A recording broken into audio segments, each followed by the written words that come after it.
Hey, what's up? Panibagong obra, panibagong piyesa na naman. Good day sa inyo mga boss. Yan. Pero bago tayo magsimula, yan, shoutout muna sa mga masusugid nating manonood, no? Lagi kayo mag-iingat mga boss. So yan, for today's video, gagawa tayo ng isang conceptualized tattoo. Tama ba yung pagkakabanggit ko? O tama ba yung title na itong piyesa na to? Pero conceptualized tattoo yan. Ayan yung dati natin nagawa. Hindi ko yan siya na videohan ng maayos. Kaya, ayan. Yung first part, hindi natin nagawa ng video. Pero itong second part, hindi natin pakakawalan. Kaya lalagyan natin to. Gagawa natin to ng video. Kaya ayan, let's go. Bali, dito, talagang walang hingahan. Utot kung utot ang kalalabasan, sigurado. Masakit sa tiyan itong ginagawa nating pyesa kasi mahirap pag palahinga ka pag gumagawa ka ng linya. Pero may tamang technique naman yan. Yung kailangan pigilan yung paghinga.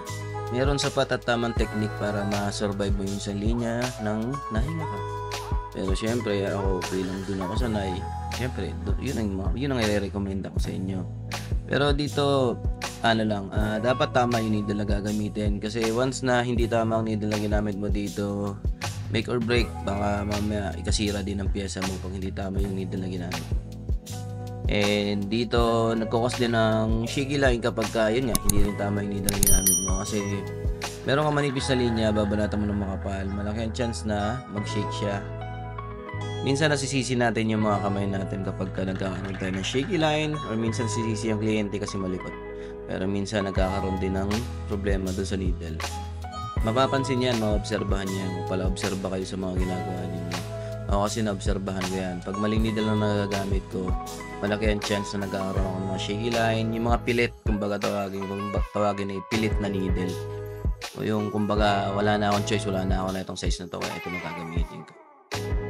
Doon nagkakaroon. Tapos nagiging cause din ng messy na tattoo yung mali ng selection of needle. Kaya dapat aware tayo. May mga purpose yan kung bakit yan ginawa sa market yung mga needle na yan. So, tatanungin niyo ako ng brand ng needle ko. Wala akong brand ng needle, mga boss. Kasi yung brand ng needle na ginagamit ko, halo-halo. Depende kung ano yung available sa market and ano yung abot kaya. Hindi tayo sponsored artist, kaya kung ano lang yung nasa market, yun yung pinagtsatsagaan natin. And stippling tattoo, itong mga itong konsepto na to.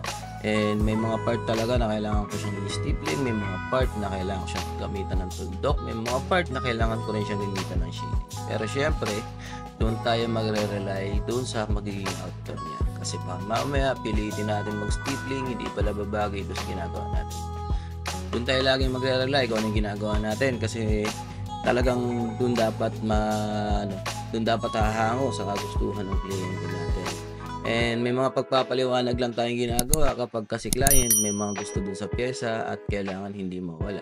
Kasi pagka may nawala dyan, na-disappoint si client, asahan mo na wala nang babalik na kliyente sa iyo. And kung tatanungin nyo naman ako sa voltahe na ginagamit ko dito, paiba-iba. Lalo pagka naglilinya ako ng thin line, or sabihin na natin naglilinya ako ng solid line, ang ginagamit kong voltahe is 7 hanggang 8. Pero pag gumagawa ako ng stippling, matik yan, binababa ko yan hanggang 5. Kung meron na akong rotary na machine, kasi wala na akong power supply, kaya hindi na ako nakakagamit ng rotary. And mas maganda kasing gamitin ng rotary kapag gumagamit ka ng stippling style, kasi pagka rotary ang gamit mo, alam ko mas kaya pang ibaba yung voltahe. Kasi sa rotary din naman itong mga pen. Kaso nga lang, yung mga pen kasi hanggang 5 lang ang pinakamababang voltahe. Depende pa sa stroke yun kung gaano ka haba. And almost done na tayo dito sa first part. Yan, tama kayo nang narinig, first part. Kasi meron pa tong second part. Bali, ang plano dapat namin dito, i-full wrap around na siya.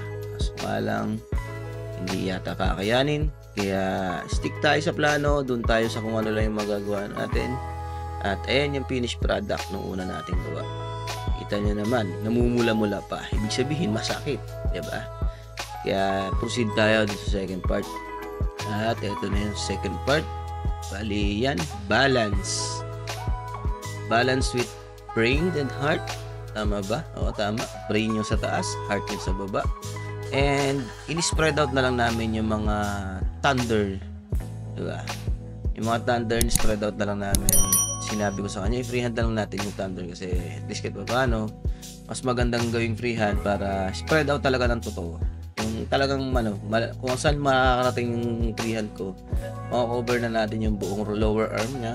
And yan, i-share ko lang din sa inyo kung paano ginawa yung mga maliliit na lettering na yan, lintik na yan. Talagang, sus, hirap na hirap ako dyan huminga. Tapos may kumakausap pa sa akin, hindi ko sinasagot, bahala ka sa buhay mo. Napakahirap magsalita pagka naglilinya. Lalo yan, 3R lang gamit ko na dyan, na needle dyan sa paglilinya ng mga lettering. Yung maliliit hindi yan balance. Yung balance ang gamit ko dyan is 5. Gusto ko kasi malinis din. Kapag nag-9 kasi ako, aabot na ako doon sa limit ng skin. Malaki na yung magiging kakain ng linya. Kaya hanggat maaari, doon lang tayo sa pinakamanipis. Bag pen yung mga gamit ko dyan. Kasi minake sure ko na bag pen ang gamit ko kasi nga gawa nga ng mga lettering ng maliliit. Baka kasi mamaya mas maliit pa yung hingi ni client, mas mahirapan ako. Bag pen na 3RL yung gamit ko. Pero pwede naman kayo dyan, mag hindi bag pen, mag 120. Kasi pag nag bag pen kayo na sobrang nipis, tapos hindi kayo sanay, alam niyo yun, nagkakaproblema din. Kaya doon lang kayo sa komportable kayo. Hindi ko sinabi na gumana sa akin, gagana din sa inyo. Doon pa rin tayo mag-i-stick kung saan tayo komportable para at least kahit paano, yung pyesa, nagagawa natin ng tama at malinis. Satisfy natin yung gusto ng kliyente natin. Basta doon lang tayo lagi sa kung saan tayo komportable. Alright.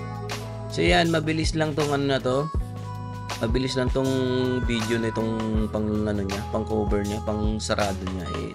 Inabot na yata kami ng 2.5 hours or 3 hours.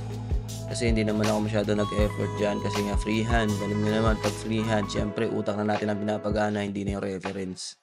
Kapag gano'n na kasi ang labanan, alam nyo na, malaya na yung utak at sarili natin, komportable na tayo sa ginagawa natin. Kapag may reference kasi, syempre, obligado tayo na sundan yung reference. Obligado tayo na lahat ng detalye kunin or pagandahin dapat yung nasa reference, di ba?